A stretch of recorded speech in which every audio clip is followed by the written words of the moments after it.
South Park mocks Meghan and Harry for shouting "We want privacy" while on tour to promote his book Waaagh, calling them dumb and foolish prince and princess.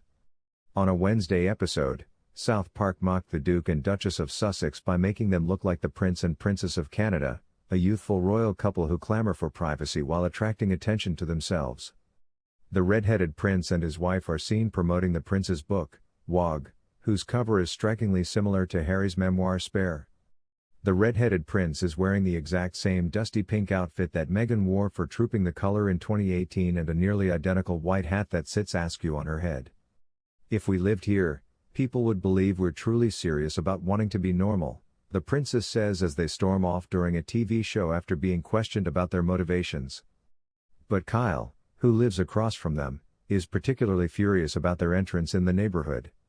He complains about the prince playing polo on the lawn and their fancy jet that is parked outside the home. He complains to his friends Kenny, Cartman, and Stan, "They have this gigantic jet parked in front of my house and they keep pushing me to buy their book."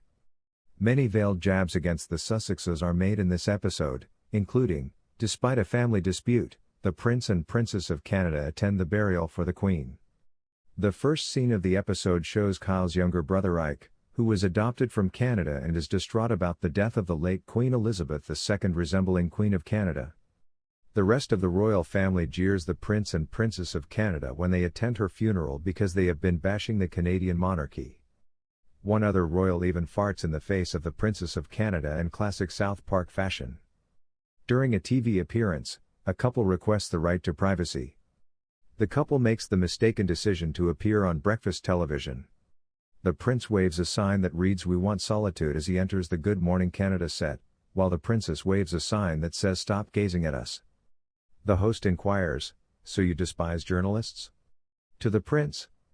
"That's correct," he responds. The host then inquires as to whether, despite detesting them, he has transformed into a journalist after covering the royal family for his latest book, Waaagh. The prince responds, "We just want to be normal people. All this attention is so difficult." As a rebuttal, the host tells the prince that his wife does not desire privacy. The prince and princess then scream at the insult and rush off the set. They start a global "We Demand Privacy" tour, yelling at amused locals and even kangaroos.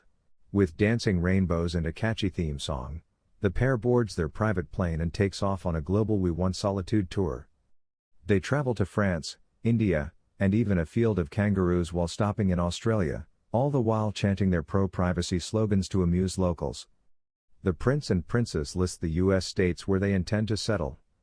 At one point, they arrive in Colorado, where the princess raises a megaphone and yells, "We want privacy," at a police cordon.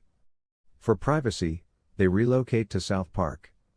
They eventually arrive in South Park. "Look at this city." Standing on a hill overlooking the snowy landscape, the prince utters, "There's just something about it.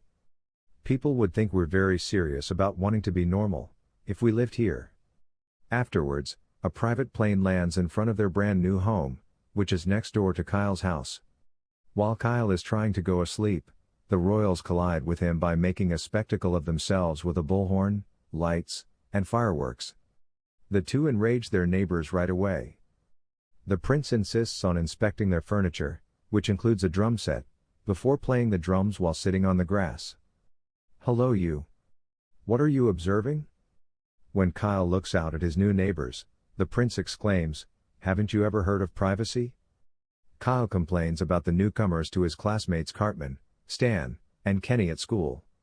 They constantly pestering him to buy their book and have this enormous airplane parked in front of his house, he claims.